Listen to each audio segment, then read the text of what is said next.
Assalamualaikum warahmatullahi ta'ala wabarakatuh. Innal hamdalillah nahmaduhu wa nastahdihi wa nastaghfiruh wa na'udzu billahi min syururi anfusina wa sayyiati a'malina. Man yahdihillahu fala mudhillalah wa man yudlil fala hadiyalah.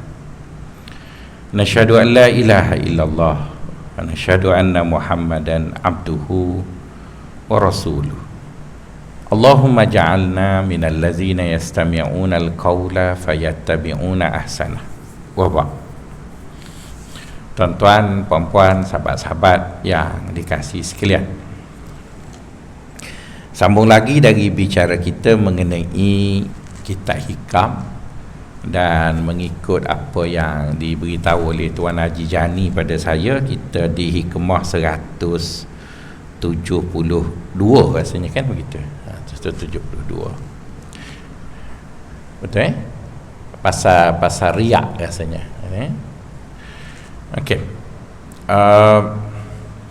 Sebelum itu tuan-tuan, kalau sahabat-sahabat masih ingat, saya ada beberapa kali beritahu bahawa apabila kita ingin mengetahui batas sesuatu perkara, maka cara yang paling baik untuk mengukur batas itu ialah dengan cara menggabungkan dua benda.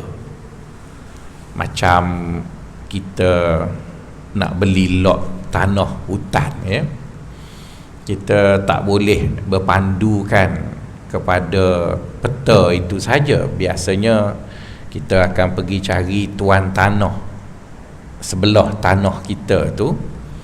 Lepas tu kita akan minta dia tunjuk mana batu tanah dia. Jadi daripada batu tanah dia itulah kita akan ukur tanah kita. Jadi samalah juga kita, tuan-tuan, dalam hidup beragama ini. Tuan-tuan selalu dengar vokabulari agama, banyak vokabulari agama yang tuan-tuan selalu dengar: takwa, sabar, ihsan, iman, syirik dan sebagainya lah. Dan saya yakin perkataan-perkataan agama itu banyak dalam kepala tuan-tuan. Jadi dengan banyaknya sesuatu perkara ni, kadang-kadang dia tak baik juga sebab dia keliru.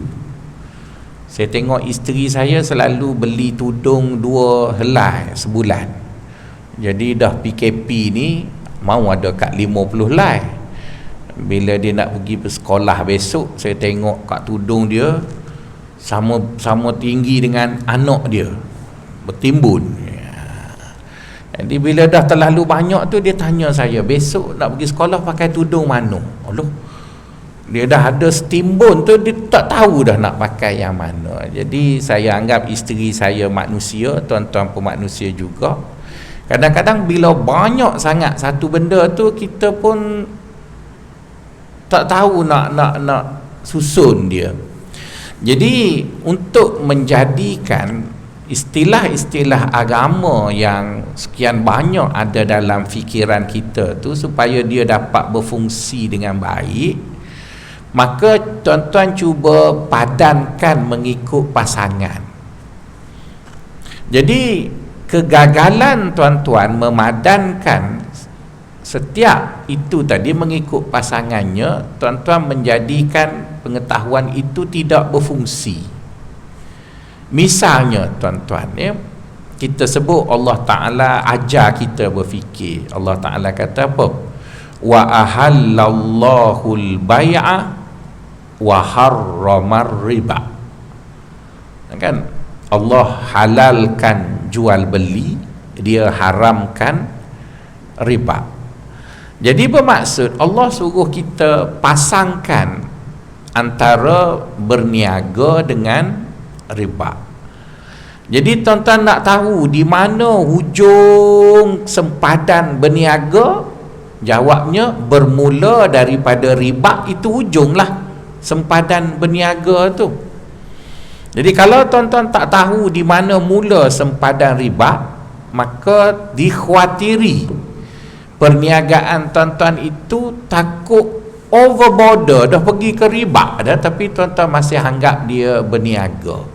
Jadi untuk tidak menjebakkan kita dalam riba, maka kita tahu di mana mula riba dan di mana akhirnya perniagaan. Kerana riba dengan perniagaan itu selisih, bezanya halus sangat. Riba untung, niaga pun untung, dua-dua untung. Jadi kalau dilihat dari sisi untung, sama je lah, cuma bezanya adalah satu dua perkara. Begitu juga kalau tuan-tuan tengok apa beza antara hasad dengan ribtah. Hasad itu suatu benda yang agama larang, ribtah pula adalah perkara yang agama suruh. Tuan-tuan nak beza macam mana dua tu? Kerana selisih bezanya sikit je. Kan? Hasad ialah kita cemburu dengan nikmat yang ada pada orang lain dan berusaha untuk menghilangkannya. Itu hasad. Ribtah pula kita cemburu dengan nikmat yang ada pada orang lain, sama-sama cemburu.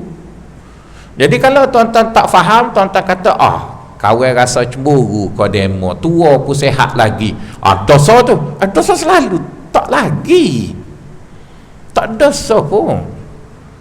Kita cemburu dengan nikmat yang ada pada orang lain, tetapi kita menjadikan nikmat itu sebagai motivasi untuk kita dapat juga. Jadi itu tak ada masalah pun, tak ada apa yang salahnya kat situ. Tapi kerana kita tak tahu di mana ujungnya ribtah, di mana mulanya hasad, akhirnya kadang-kadang kita terus tinggalkan ribtah, benda yang agama suka kita tinggal kerana kita takut sangat dengan hasad tadi. Jadi sikap takut kita pada hasad itu bagus, tetapi berdampingan dengan hasad itu ada satu sifat baik. Dan perkara ini tuan-tuan, kekeliruan ini bukan berlaku pada kita je, sahabat pun sama. Sahabat pun sama, di mana sahabat tidak dapat beza antara berzina dengan bersetubuh. Jadi bila disebut berzina tu haram, para sahabat tu anggap bersetubuh pun tak baik juga. Maka baginda SAW beritahu dekat sahabat, jika seseorang itu menyetubuhi isterinya, maka dia akan dapat pahala. Sahabat kata, pahala apa duk selok kain tu? Dia ingat pahala ni duk tiang masjid tu kan, tu je pahala. Baca Quran pahala, selok kain ni tak ada pahala. Nabi pun tanya dia, kenapa yang duduk nya?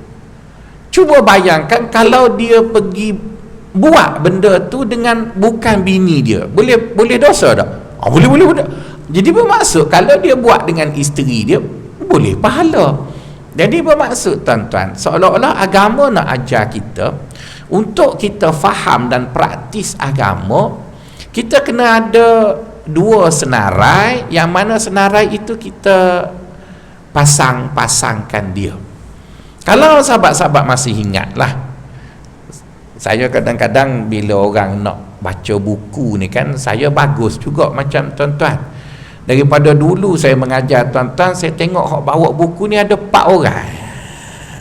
Hak lain tu dia bawa telinga. Tu yang kadang-kadang kalau ikut demokrasi tak payah baca buku, sebab demokrasi tak bawa, majoriti tak bawa, tapi kita raih lah begitu. Kenapa saya kata begitu? Nanti kalau yang baca buku tu dia boleh rujuk. Cuba tuan-tuan tengok, ada hikmah ke-16 tak silap saya. Itu penting bawa buku tu. Dalam hikmah ke-16, Tuan Syekh ajar kita bahawa setiap benda dalam pengajian tasawuf ni, satu benda dia ada opposite-nya, satu benda ada lawannya, dan harus diingat dia punya pasangan lawanan itu. Kata dia aslu kullu maksiatin wa ghaflatin wa syahwatin ar-ridha anin nafsi wa aslu kullu ta'atin wa yaqazatin wa ifatin adamur ridha anin nafsi. Dia mula padankan maksiat, opposite-nya taat, ghaflah, opposite-nya yaqazah, ifah, opposite-nya syahwat. Jadi kenapa dia kena seganding begitu? Jadi dia nak beritahu tak mungkin tuan-tuan kita faham satu vocabulary dengan tidak menggandingkannya. Misalnya lah tuan-tuan, saya mengajar matematik pada tuan-tuan. Saya mengajar kat Haji Anwar. Saya hurai kat dia pagi ni pasal nombor 3. 3 ni ada 2 lekuk, ada tanduk bla bla bla bla bla. Haji Anwar tak akan faham apa fungsi 3 melainkan saya sebut sebelum 3 ni ada 2. Haji Anwar, sebelum 3 ni ada 2, lepas 3 4. Maksud kan?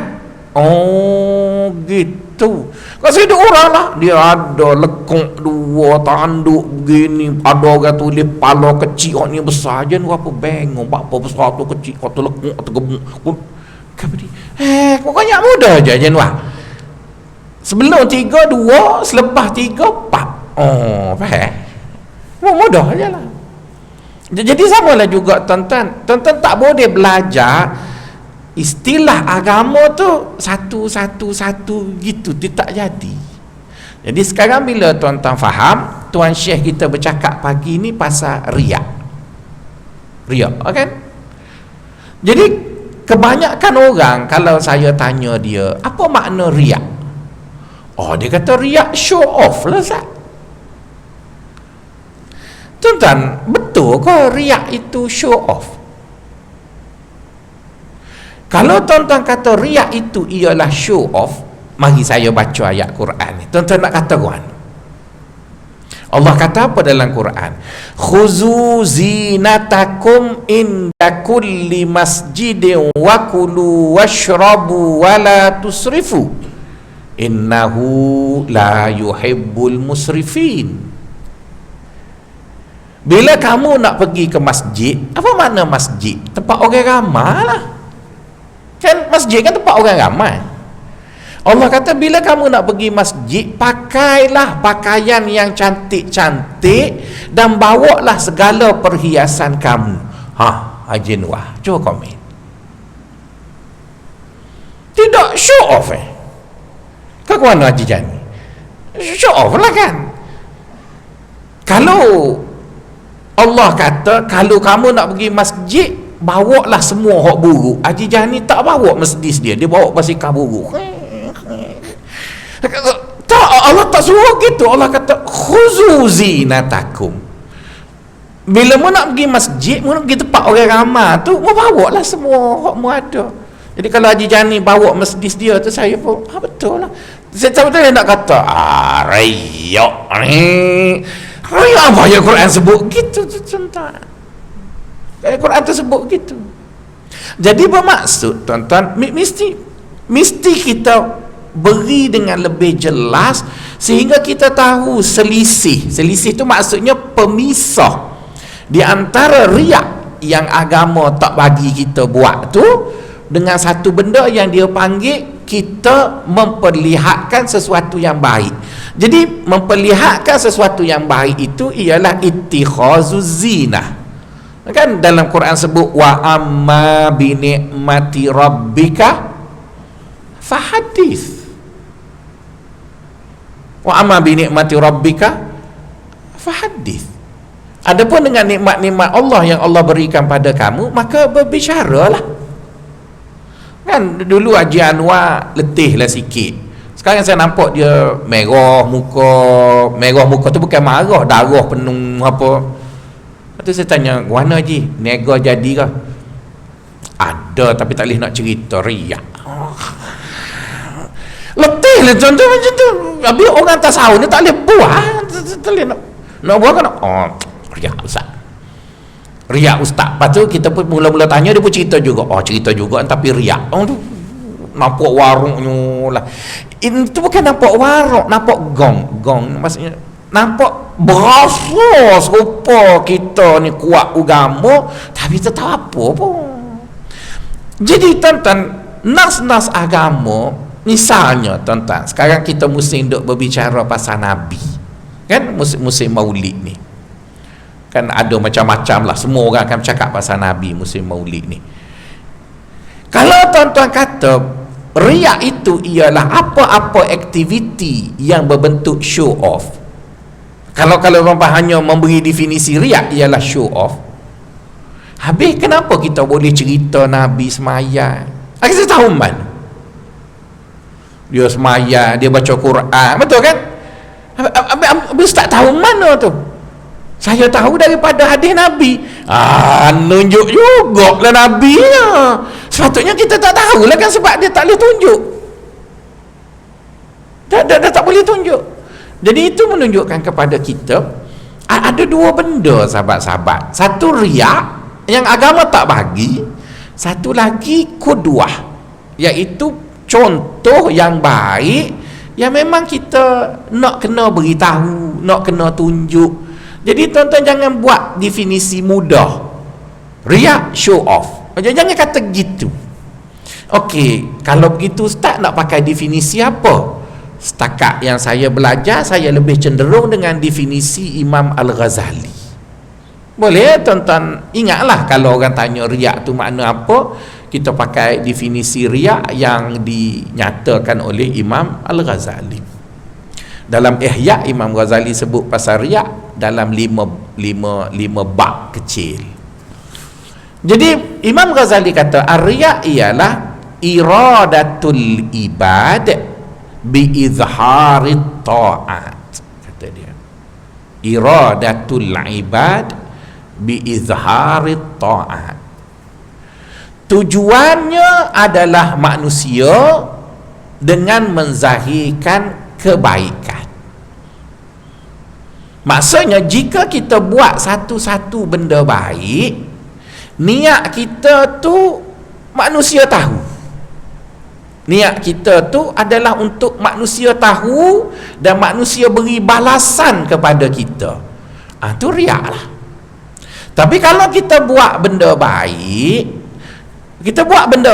dan kita tunjuk pada manusia, tapi bukan untuk manusia beri balasan, dia adalah dengan tujuan mungkin berkongsi perbuatan, beri contoh dan sebagainya, maka itu tak dimasuk riak. Jadi nampak kan selisihnya sikit je. Selisih tu maksudnya bezanya kecil je. Dua-dua tunjuk kan, dua-dua tunjuk. Misalnya kalau tuan-tuan tanya ustaz-ustaz lain, kenapa Nabi suruh kita pergi sembahyang raya jalan lain, balik jalan lain? Haji tak? Tidak nak tunjuk kan? Betul kan? Kan kita pergi jalan lain, balik jalan lain, itu sunat hari raya. Kalau tanya apa tujuan? Tujuannya nak tunjuk dah lah tu kan. Tapi tujuan tunjuk itu bukan untuk manusia puji. Tujuan tunjuk pada manusia supaya manusia mengakui ataupun melihat akan kebesaran Allah pada hari itu. Okey lah, tak ada masalah lah.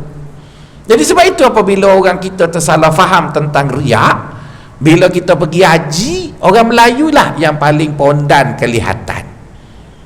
Sebab apa saya sebut pondan? Sebab dia tak faham haji tu demonstrasi. Haji tu, bila kita duduk di di Arafah tu, kita diminta supaya demonstrate akan kegembiraan kita. Maka kita diminta supaya melaung, labbaik Allahumma labbaik.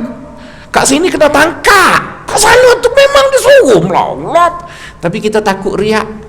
Labbaik Allahumma labbaik, labbaik ala. Kenapa pelan sangat? Riak. Riak apa yang dia suruh? Dia suruh kita. Maka sebab tu kita tengok Turki, Pakistan kan terlebih pula nah, terlebih dos no pula. Memang kita kat sini, saya pun demonstrasi ni tuan-tuan tak pernah pergi ke? Tuan-tuan kan dulu kan penyokong Anwar Ibrahim, reformasi, betul kan? Sedap tuan-tuan demonstrasi ni. Ambo masa student dulu. Sedap. Kena FRU, kena bom berpenuh lah berasa. Lepas tu bila anak-anak murid nakal-nakal demonstrasi tu teringat, aku buat juga dulu, tua-tua ni je baik. Jadi oleh kerana kita tak boleh buat di Malaysia, kena marah. Bila kita pergi haji, lopong kok. Kalau adalah seorang dalam jemaah kita yang lomba Allah, mesti orang lain tepuk bahu sela-sela sikit, riak. Jadi tuan-tuan, itu menunjukkan bahawa kita sudah tersilap faham tentang agama tu. Jadi sebenarnya agama tak ada masalah pun, dia ajar betul dah. Tempat-tempat kita kena sorok, kita sorok lah. Tempat-tempat kita kena tunjuk, maka kita kena tunjuk lah. Jadi menunjuk kita pada tempat yang dia suruh tunjuk, itu tidak riak. Menyorok kita pada tempat yang dia suruh sorok, itu taat. Kan pasal sedekah Allah sebut dalam surah Al-Baqarah, in tubdus sadaqati fani immahi wa in tukhfuha wa tu'tuhal fuqara fahuwa khairul lakum.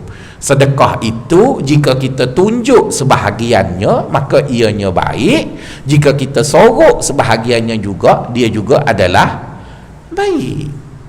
Jadi itu yang sahabat-sahabat harus faham, bahawa riak adalah suatu perkara yang tidak baik dalam agama. Ya betul. Tapi sahabat-sahabat harus faham, bersama dengan riak itu ada satu benda yang baik, yang dengan beza antara duanya itu kecil je. Jadi berasaskan definisi yang diberi oleh Imam Al-Ghazali rahimahullah, ada 4 perkara harus kita faham tentang riak. Jadi kita ulang sekali lagi, apa makna riak mengikut definisi Al-Ghazali?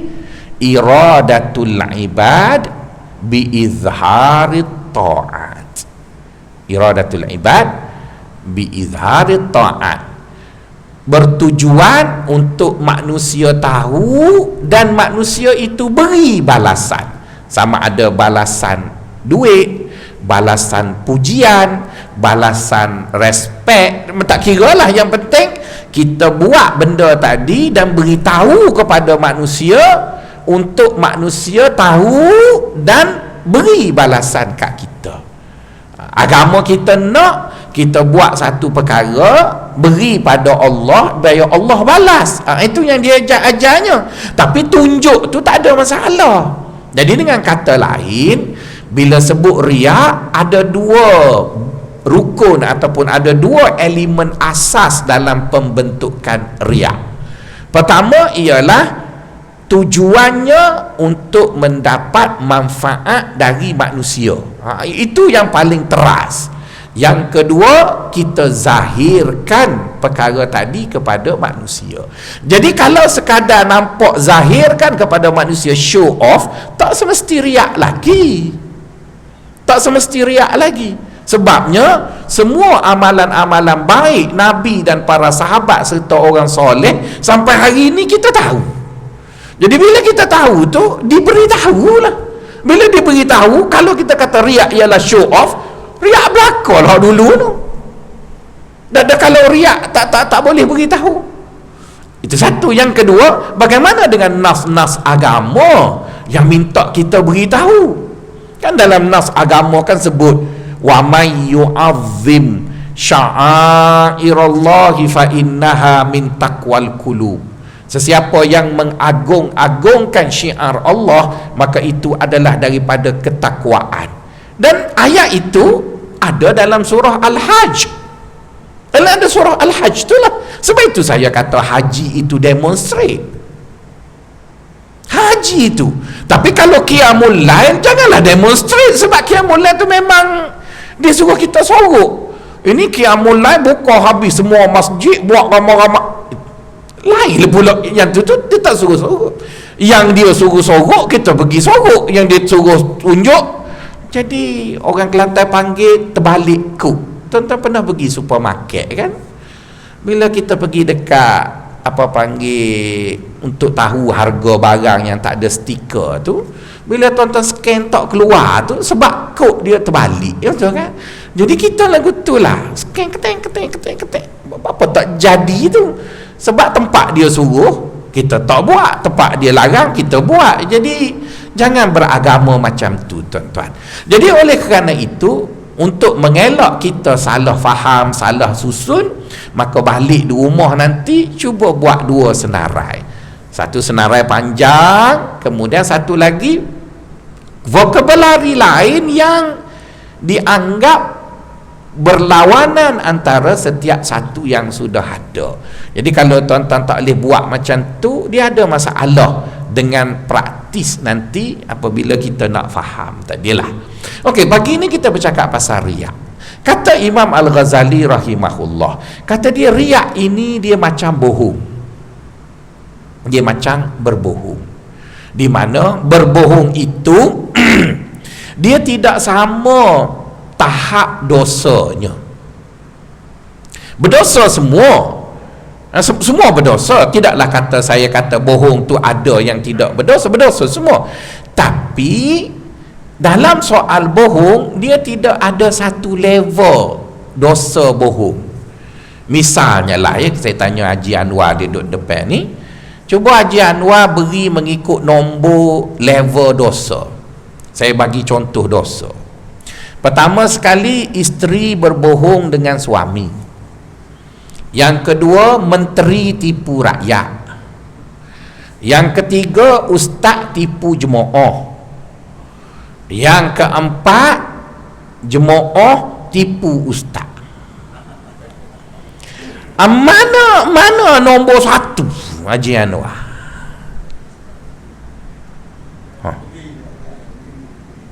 Tak apa je Anwar, tak masuk neraka pun salah. Mudah je lah. Kan mula-mula isteri tipu suami, menteri tipu rakyat, ustaz tipu jemaah, jemaah tipu ustaz. Bohong belaka tu tuan-tuan. Tapi tuan-tuan rasa dia satu kelompok gitu ke? Dia akak borong Maidin gitu ke? Ataupun dia ada level-level dia? Haji Anwar kata hok mana paling teruk? Ustaz tipu jemaah paling celaka kan? Betul lah. Sebab apa? Sebab apa? Nombor satu paling celaka ustaz tipu jemaah. Sebab jemaah percaya belaka kat ustaz. Tiba-tiba ustaz tipu. Celaka. Padahal menteri tipu rakyat, kita tak percaya dah ke menteri tu. Kok dia lah dia tipu orang. Cuma ada bengon percaya ke dia tu, masalah dia lah. Kita tahu, takut tuan-tuan percaya ke menteri, saya tak percaya. Lepas tu bila dia umum apa-apa kita senyum, biar sapa dulu. Umum banyak sapa dak juga. Jadi tapi dia berdosa jugalah, tapi dia bawahlah sikit pada ustaz. Hak nombor tiganya, jemaah tipu ustaz. Sebab ustaz percaya ke dia tipu juga. Hak bawah sekalinya, bini tipu tok laki, tok laki kedekut hangit itu. Jadi maksudnya dia tak sama tuan-tuan. Memang semua menipu. Dia tak boleh menteri kata alah kata kat aku tipu, kau tipu juga. Memang saya tipu cakap dia. Saya tipu kerajaan, tapi paling kurang tipu masa isi borang BE bulan 4 isytihar cukai. Betul kan? Itu pun kena denda 100%. Dia tipu, siapa nak denda? Jadi tu lebih teruk. Jadi tuan-tuan jangan ingat tipu tu satu level. Maka riak pun sama tuan-tuan. Tuan-tuan jangan ingat riak tu serupa je. Nanti dulu. Kata Imam Al-Ghazali, mari kita tengok. Lazimnya orang ni dia tunjuk nikmat Allah pada dia tu pada berapa kategori. Kata Al-Ghazali, mula-mula badan, susuk tubuh. Kan? Kenapa tuan-tuan tengok ustaz pakai baju jubah, baju Melayu besar-besar? Haji rasa buat apa? Sebab tubuh ustaz tak comel langsung. Tengok saya comel mananya, dah lah hitam, pendek, bucik pula. Tu pakai baju besar ni. Cuba saya macam Zul Arifin. Saya akan pakai jubah Abang Sado. Jadi manusia ni tuan-tuan, kalau tubuh dia comel, biasa je dia nak tunjuk ke orang. Sebab tu orang-orang kita masa muda-muda dulu kan tuan-tuan pakai singlet lah, sebab perut tu, tubuh tu macam V lah, betul kan? Itu yang nak tunjuk. Orang perempuan pun sama, bila tubuh dia comel ketat selalu baju, betul kan? Kenapa kita tengok muslimat kita pakai jubah je? No comment lah kan. Cuma maksud sebab muslimat ada kena marah, betul kan? Jadi bila comel tubuh, orang tunjuk selalu lah. Bila udah dia pun cover. Ada orang cantik dia cover juga, jarang-jarang. Kita cerita yang lazimnya. Sebab tu tuan-tuan tengok ustaz-ustaz muda mari ngajar tuan-tuan, baju dia kan fit, betul kan? Sebab dia belum tuan-tuan ajak makan apa lagi, okey lah. Kena macam saya ni, Rasulullah bajunya luar, apa salahnya, perut buci. Jadi Allah manusia tu dia tunjuk tubuh dia. Adakah dosa orang tunjuk tubuh tu sama dengan orang tunjuk semayang? Takkan tuan-tuan nak kata itu riak juga. Tapi riak itu tak samalah dengan yang tunjuk semayang tu. Tapi riak lah. Nak kata macam mana? Sebab definisi riak ada pada orang tunjuk tubuh tu. Sebab dia buat supaya manusia puji, betul kan? Riak. Tapi adakah dia confirm masuk neraka? Nanti dulu. Nantilah dulu, cepatnya. Jadi kita kategori yang pertama ialah tubuh badan, yang kedua baju. Kan, cuba tuan-tuan tengok, kalau siapa pakai kain mahal, mesti brand dia duduk belakang. Kan brand kain tadi duduk belakang. Kenapa duduk belakang? Sebab nanti bila rokok nampak, oh kain apa benda tera rasanya begitulah, tera 6,000 kot. Walaupun kita sebut kain tu cap gajah duduk, tapi kita pegang pohon dia tu, ni hak murah maiding ni, ada lain tuan-tuan. Jadi manusia sendiri pun begitu. Sebab tu bila tuan-tuan beli baju, brand dia kadang duduk sini, betul kan? Lepas tu sekarang dia kata sini orang jangan nampak sebab bubuh kayu sugi, dia bubuh kat tangan, duk angkat je brand tu gitu. Jadi nak sebutnya tuan-tuan, ada orang dia menunjuk pada pakaiannya. Jadi orang tunjuk badan rendahlah banding dengan orang tunjuk pakaian. Kebetulan apa lagi orang tunjuk? Orang tunjuk juga ialah makanan. Orang tunjuk juga makan, tuan-tuan. Malah dalam ilmu etnografi manusia ada ilmu mengenai makan. Siapa masak, makan apa, makan di mana, makan dengan siapa. Oh, itu semua boleh tahu perangai orang, tuan-tuan. Tuan-tuan tunjuk dekat saya 10 keping gambar tuan-tuan makan, saya tahu siapa tuan-tuan. Tuan-tuan makan dengan siapa, siapa masak makanan tuan-tuan, berapa harga makanan, apa tuan-tuan makan, macam mana dia dimasak, saya tahu lah dia siapa. Jadi makan juga orang tunjuk dengan tujuan so manusia kenal kita. Yang keempatnya ialah amalan perbuatan. Jadi bila dia ada level-level macam tu, maka yang agama larang kita ialah pada benda yang agama tak izin tu, adalah tempatnya. Tapi pada agama tak larang, tunjuk gigi. Sebab apa tuan-tuan? Tunjuk ni kepuasan, tuan-tuan. Tak apalah ngupak ke bini saya marah sungguh kat bini saya. Kalau dia masuk apa-apa kan, tak boleh sentuh, tepi. Ambil gambar dulu Instagram. Tu ustazah dah tu. Instagram dulu. Lepas tu bila dah masuk Instagram, kita pula kena like. Anak-anak kena like semua dulu baru boleh makan. Payu. Itu tuan-tuan gelak, jangan gelak kat bini saya. Bini tuan-tuan pun lebih kurang. Maksudnya tuan-tuan, adakah orang yang tunjuk makanan tu dia kira confirm masuk neraka ke? Dia tu, ni riak ni adalah riak, kita pun baca lah hadis riak bla bla bla, neraka. Nantilah dulu makan je kan tu. Bolehlah kita kata perbuatan tu tidak elok, okeylah, tapi nak menerakakan orang hanya kerana dia tunjuk dia makan apa. Sebab kadang-kadang tuan-tuan, ada kala kita perlu tunjuk. Tak tahulah tuan-tuan duduk dalam kumpulan grup WhatsApp adik-beradik, ada kadang-kadang adik-beradik kita ni suka tunjuk dia makan apa, dia banding. Jadi oleh kerana kita tak tunjuk ni, dia duduk sangka buruk. Abang ni gaji ada kedekut, dia kata kita. Allah, kedekut tu qalqalah kubra. Jadi kadang-kadang kena tunjuk juga. Mu makan udang saiz XL, mu tunjuk dah. Aku tak nak tunjuk sebab aku makan lobster. Sekali tunjuk tu padam habis hak dia. Kadang-kadang tunjuk juga. Biarlah lobster itu hanya ambil dekat hotel, lepas tu letak balik. Tak apalah. Jadi bermaksud tuan-tuan, dalam benda-benda macam tu, agama tak kata aku penting, tapi adalah, bolehlah kita sebut perbuatan itu mungkin kurang baik, apa boleh. Tapi tuan-tuan nak pergi baca ayat Quran, wailul lil musallin, oh janganlah, nantilah dulu. Sebab yang agama duk marah apa semua tu pasal ibadat. Yang tunjuk bab ibadat tu kan, innal munafiqina yukhadi'una Allah wa huwa khadi'uhum wa idza qamu ila sholati qamu kusala yura'una an-nasa wa la yadhkuruna Allah illa qalila. Kan orang munafik itu antara benda yang Allah benci kat dia, sebab kalau dia semayang pun dia tunjuk ke orang. Jadi betul lah kalau kita katakan siapa yang tunjuk baca Quran, siapa yang tunjuk semayang, riaknya berdosa lah. Bolehlah kita terima, tapi kita guna ayat tu untuk kias kawan kita berniaga. Sebab tuan-tuan, bila kita dah tua ni, pencen tak cukup, betul kan? Bukan sebab kerajaan tak bagi pencen, sebab inflasi, duit dah begitu. Tiba-tiba kawan kita buatlah sikit perniagaan craft. Jadi perniagaan craft ini bukan perniagaan B40, dia perniagaan M ataupun T20.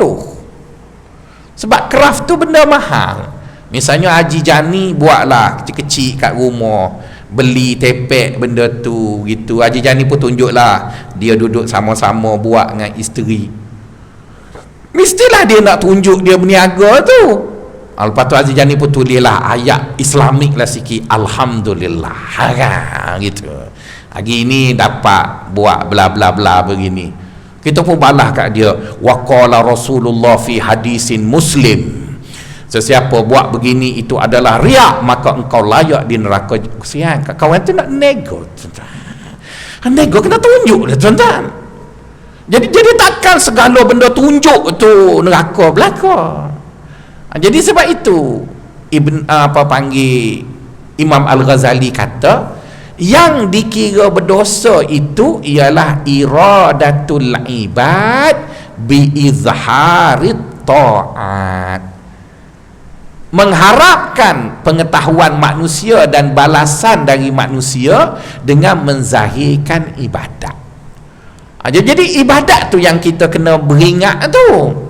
Adapun pada perkara-perkara lain, dia adalah di antara kepuasan manusia, iaitu kepuasan manusiawi dengan larangan agama.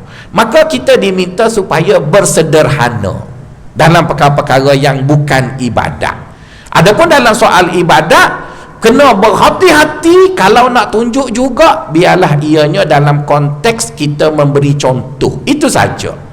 Tapi dalam soal kehidupan dunia seharian, kita dibolehkan cuma beringat, jangan melampau. Seperti mana kata Saidina Ali, al-haqqu ma baina ifratain, kebenaran itu sentiasa berada di antara dua kemelampauan. Jadi jangan melampau tunjuk, macam kita tengok YouTuber dan sebagainya, ataupun beberapa orang kaya Kelantan yang memalukan tu, semua benda tunjuk, makan tunjuk, pakai budu tunjuk, pitih banyak tunjuk, pakai jam sampai net 8 jam pakai. Saya tak pernah jumpa orang gila, 2 tangan, 2 sini, 2 kaki. Tapi itu berdoa nak pulaknya. Tapi kita pula orang mari masjid tak tunjuk langsung, mari masjid pakai motor kapcai, naik basikal tua. Kenapa ustaz? Kalau bawa ada di rumah, riak. Bawa lah, muka di rumah ada Porsche, bawa je lah, cuma jangan parking kat ustaz cukup lah. Kadang jemaah ni tak lihat sini lah, ada di Kuala Lumpur tu, dia masjid orang kaya-kaya kan. Dia ingat bila dia bawa kereta mahal tu kena parking bawah garaj belakang. Jadi kadang-kadang dia pergi parking kat ustaz. Aduh, kat kita dah lah siapa lewat cari parking tak jumpa. Lepas tu jemaah kata, mana ustaz ni lewat semua tu, marah kat parking kawai tu. Jadi apa nak sebutnya tuan-tuan, riak itu tuan-tuan harus faham begitu ya. Ada dua syarat atau rukun utama dalam membentuk riak. Pertama ialah berharap manusia tahu dan mengharapkan balasan dari manusia. Yang kedua, yang ditunjukkan itu adalah perkara-perkara yang dikhususkan untuk kita dapat perhatian Allah. Tapi kalau perkara-perkara itu berkait dengan kehidupan seharian, kita seorang yang suka senyum misalnya, kan Nabi sebut tabassumika ala wajhi akhika sadaqah, melemparkan senyuman kepada saudara kamu itu adalah sedekah. Tuan-tuan nak praktis macam mana hadis tu kalau dibaca dengan riak? Kan saya jumpa Haji Jani, setiap kali nak senyum saya pun pakai mask. Kata, apa tadi ustaz tak pakai, jumpa saya pakai riak. Dia senyum dalam mask gitu kan? Senyum lah, senyum jumpa, assalamualaikum, apa khabar, kan itu kita show off, kita tunjuk kat orang. Tapi yang kita tunjuk itu bukan ibadat khusus, bukan sembahyang subuh dan sebagainya. Tapi bila saya duduk dekat Haji Jani, saya bertanya, semalam tahajud berapa rakaat? Haji Jani kata sakit pinggang, tak sempat ustaz. Astaghfirullah ustaz, 16. Itu betul kalau nak kata riak. Sebabnya bagaimana dia ceritanya, yang senyum, yang tanya khabar, yang itu tak ada masalah tu. Walaupun kita senyum dekat orang, kita juga nak pahala daripada Allah. Betul lah, sebab Allah sebut tabassumika ala wajhi akhika sadaqah tadi. Tapi perkara itu diizinkan kita tunjuk. Jadi bila dia izin kita tunjuk lah. Benda yang dia tak izin kita tunjuk, maka janganlah kita tunjuk tadi. Jadi sebab itu saya rasa definisi yang diberi oleh Imam Al-Ghazali itu lebih tuntas ya, lebih tuntas. Iradatul ibad bi izhari ta'at, iaitu bila kita buat satu benda yang kita buat itu dulu kita tanya dia dalam kategori apa.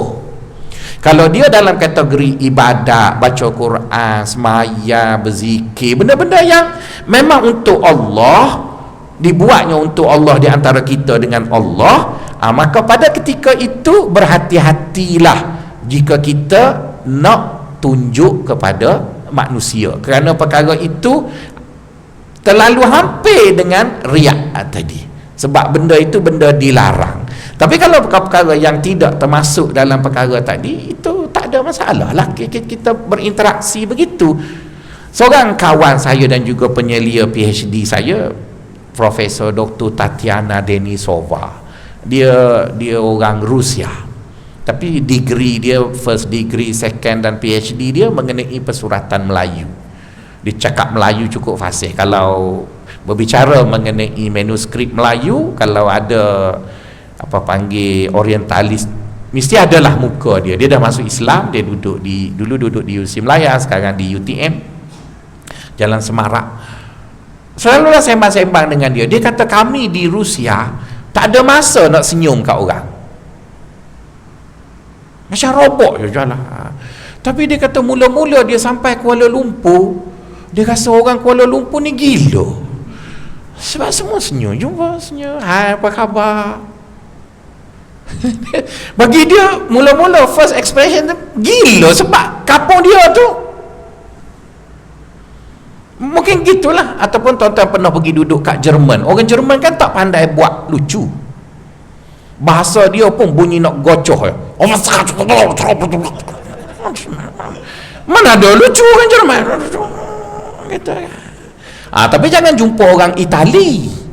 Orang Itali daripada take off kapal terbang sampai landing tak berhenti bercakap. Sebab tu dia gigolo, betul kan? Itali kan gigolo. Jadi bermaksud tuan-tuan, ada watak-watak yang berbeza. Jadi orang kita yang senyum, ramah, itu tak ada salah apa pun. Masalahnya cuma bila kerana kita banyak sangat senyum ramah, semua benda nak cerita, betul kan? Sebab tu kalau nak tahu rahsia syarikat, bila nak apa panggil masuk tender apa-apa, tak boleh jumpa CEO bawa kerani pergi makan, habis dia cerita berlaku, betul kan? Sebab terlebih ramah. Jadi nak sebutnya tuan-tuan, adalah kelebihan, ada kelemahan. Dan Dr. Tantiana tu dek lama dah duduk sini dekat 20 tahun, dia dah jadi Melayu. Duduk kat dia tu semua cerita berlaku juga. Okeylah. Dia sudah masuk Melayu lah, bukan masuk Islam saja. Jadi nak sebutnya tuan-tuan, riak itu tuan-tuan jangan fikir semua benda tak boleh tunjuk. Benda yang dilarang kita tunjuk ataupun diminta kita berhati-hati dari menunjukkannya. Jadi di situ berhati-hatilah. Pada benda yang boleh kita tunjuk, kita tunjuk. Okey, itu satu perkara. Perkara yang lain lagi tuan-tuan berkait dengan riak yang dibincangkan oleh Imam Al-Ghazali rahimahullah. Apabila kita bercakap tentang riak ini tuan-tuan, mana lebih buruk kesannya di antara riak perbuatan dengan riak cakap? Jadi Imam Ghazali kata, kalaulah kamu ni jenis orang yang dah tak boleh dah nak tahan diri, kena riak juga, kata dia lebih baik kamu riak dengan tunjuk perbuatan daripada cakap. Sebab dia kata apa? Sebab dia kata bila kamu tunjuk dengan perbuatan kamu, setidak-tidaknya orang yang terlihat sahaja tengoknya. Misalnya kita contohlah, ini contoh ya tuan-tuan, jangan terasa pula. Saya mari masjid tuan-tuan ni banyak kali dah, dan antaranya ialah mari ambil daging, 2 kali ambil daging kan. Jadi kita pun perhatilah, ada orang yang memang rajin sungguh kerja, ambil kopo, nagih, ambil, dia rajin lah. Jadi bermaksud orang tu kalau kita kata niatnya tak baik, betul lah dia riak, tapi riak dia tu bagi orang yang nak tengok je. Orang tak tengok, tak nampak. Tapi ada orang dia tak buat apa pun, tapi sembang gugur arasy Allah, tuan-tuan. Betul kan? Jenis suka kuat sembang, duduk gitu. Oh, lembu 5 ekor kawal sek. Kepada dia gapo tak buat apa, tuan-tuan. Jadi sembang tu lebih bahaya daripada tunjuk tu. Sebab tunjuk dia punya orang yang tengok tu tak besar sangat. Sembang ni kan kita suka guna bombastik. Lebih-lebih lagi orang Kelantan dia banyak sound effect. Betul kan? Di Kelantan ni dia nak sebut Haji Mak mari dari sana ke sini. Orang lain bukan Kelantan, dia dari sana ke sini. Kelantan dia ada 3 sound effect. Haji Mak mari cabut selipar. Peh tu kena ada, tuan-tuan. Lepas tu dia berjalan mari sini, sosreh. Oh, cerita tu dia jadi. Betul orang Kelantan bila dia buah sedap, tuan-tuan, dia banyak sound effect. Macam tengok wayang dia ada buf. Gitulah orang Kelantan buah. Satu soal lagi sedap juga, buah Kedah. Cuma hak Melaka teruk sangat.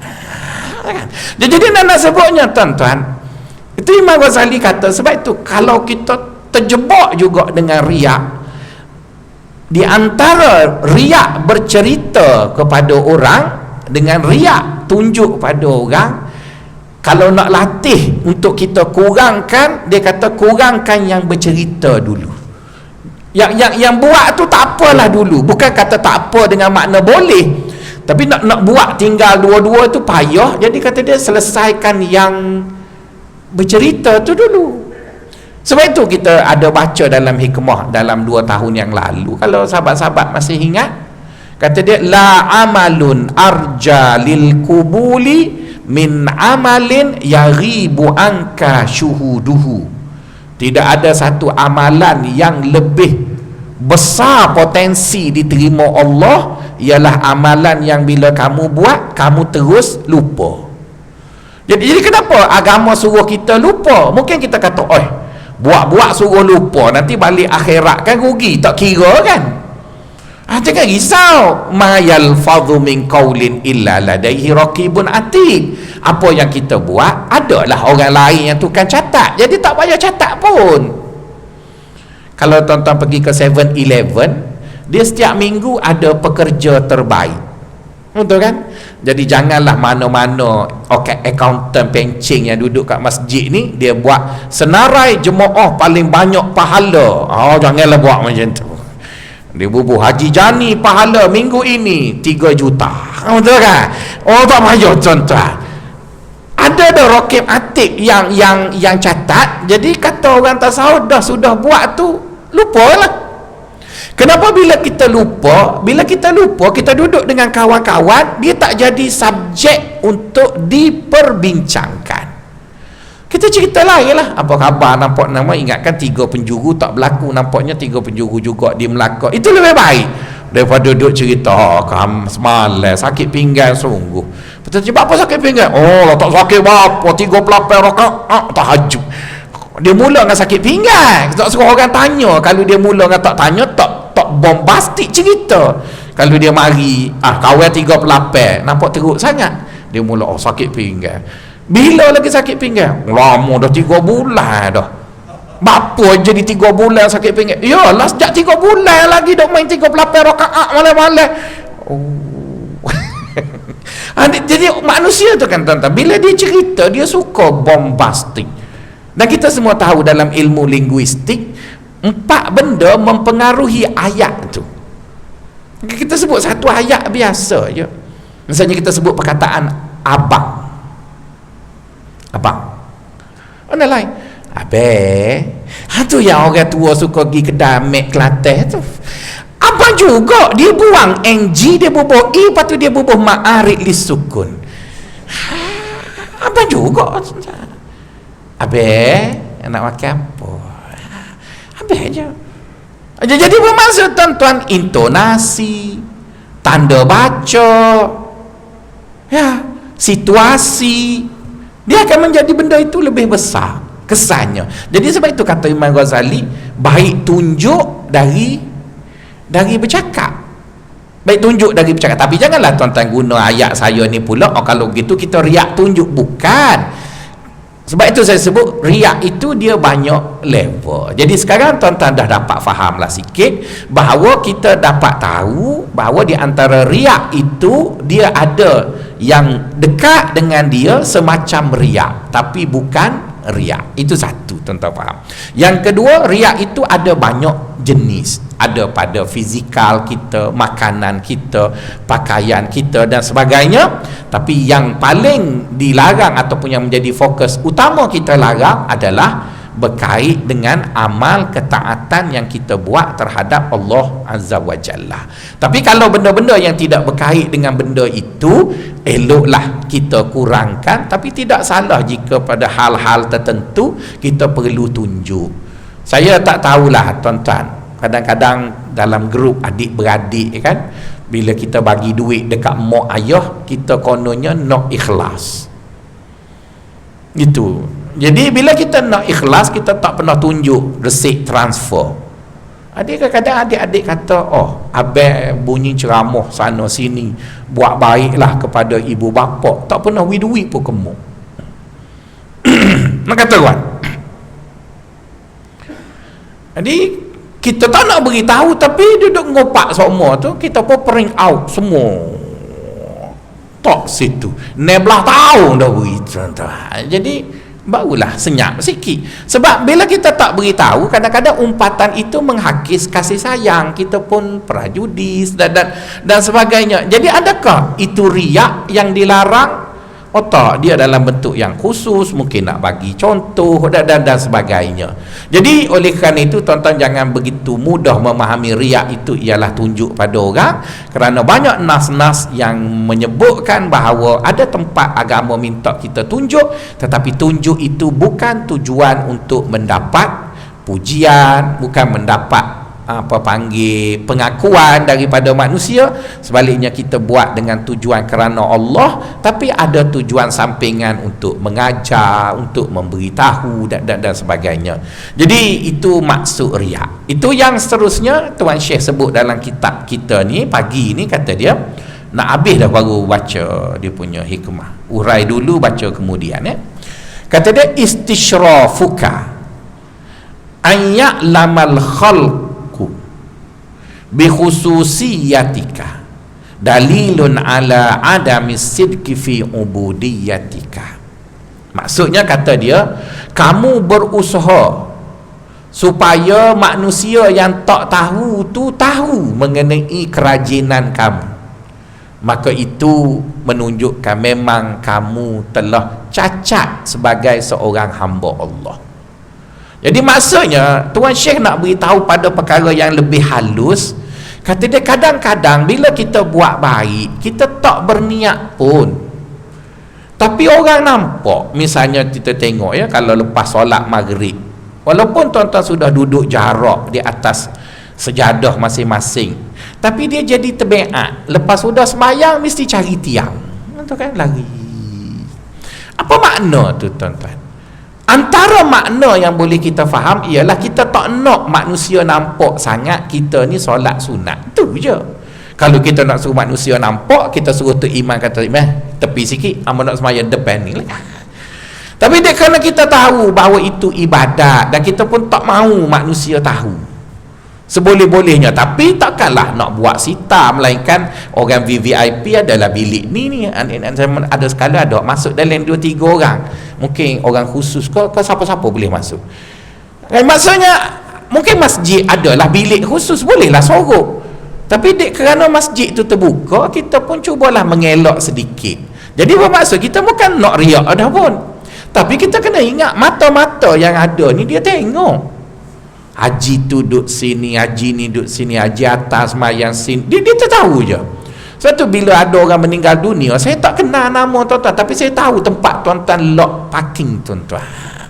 Kalau tu email telefon, ustaz ada jemaah bla-bla meninggal dunia, dia sebut nama, hak mana, hak duduk tiang nombor berapa.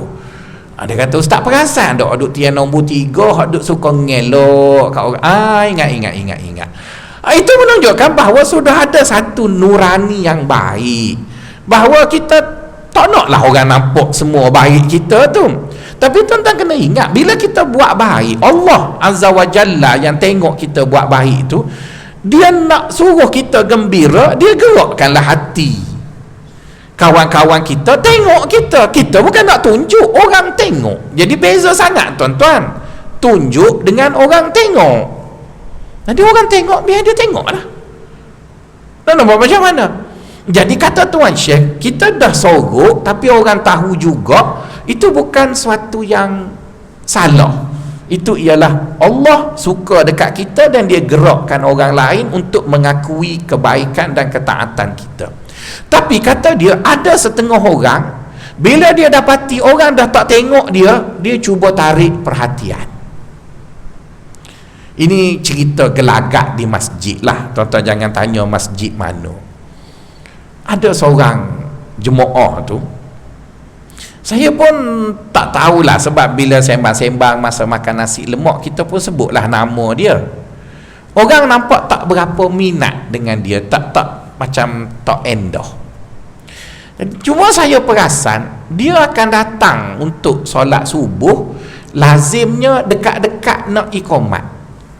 Dia bukan agak kan, kalau kita iqamat dalam pukul 6-7 minit, pukul 6-4 minit tu dia sampai lah, orang pun dah penuh masjid lah.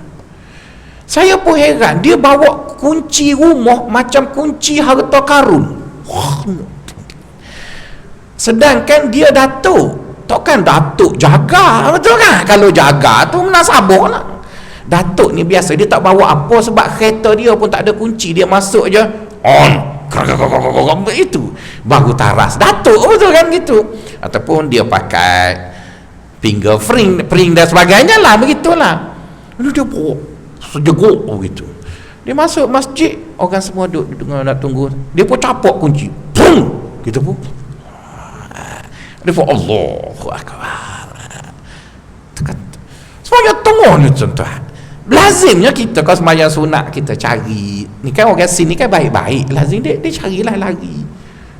Tapi dia masuk tunggu-tunggu, dia capok, orang pun tengok. Okay. Ada satu kali yang lain, dia tak bawa kunci, mungkin tinggal ke mana, nya berdeheng tu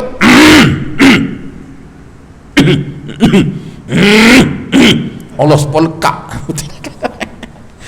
Jadi bila berdeheng dalam masjid kan, dia bergema. Tak boleh sebutlah contoh masjid tu, nanti tuan-tuan tahu. Jadi semua orang tengok ke dia. Jadi kita pun kata, dia nak apa dia nak apa? Maksudnya perbuatan seperti itu kita panggil berusaha menarik perhatian. yang kita belajar ni, oleh kerana benda tu ibadat, kita cuba mengelak orang tahu. Itu yang kita selalu duduk buat tu. Ini dia mengelak, menarik perhatian. Jadi itu contoh je lah. Ada kadang-kadang dia mari duduk tu imam, pinjam sejadah sekejap, semayang kat tu imam tu. Jadi orang semua bangun, ingat kau subuh dah, atau dia semayang sunat je, lepas tu dia turun pula. Jadi orang ni macam-macam, tuan-tuan. Contoh-contoh itu tak ada kena-mengena dengan sesiapa, cumanya sekadar contoh untuk memudahkan tuan-tuan faham.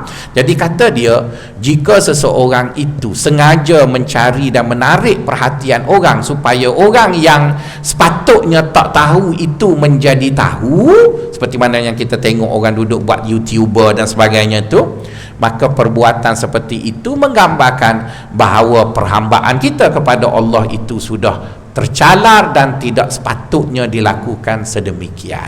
Jadi saya rasa itu saja yang dapat kongsi dengan tuan-tuan mengenai riak. Harap-harap tuan-tuan dapat faham dengan baik, dan apa yang patut kita tunjuk kepada orang mengenai keindahan Islam, baiknya akhlak kita itu kita tunjuklah, tapi bukan kerana manusia, tapi kerana Allah. Apa yang agama minta kita sorok daripada ibadat kita, baca Quran kita dan sebagainya, kita cuba sorok, melainkan bila ada orang bertanya dengan tujuan untuk belajar dan sebagainya, diberitahu adalah dengan tujuan untuk memberi contoh dan sebagainya, maka itu bukanlah sesuatu yang terlarang. Moga Allah SWT memberi kita faham dalam agama ini dan melaksanakannya dengan baik seperti yang dimaksudkan oleh baginda SAW, dan Allah Ta'ala melindungi kita daripada wabak ini. Assalamualaikum warahmatullahi wabarakatuh.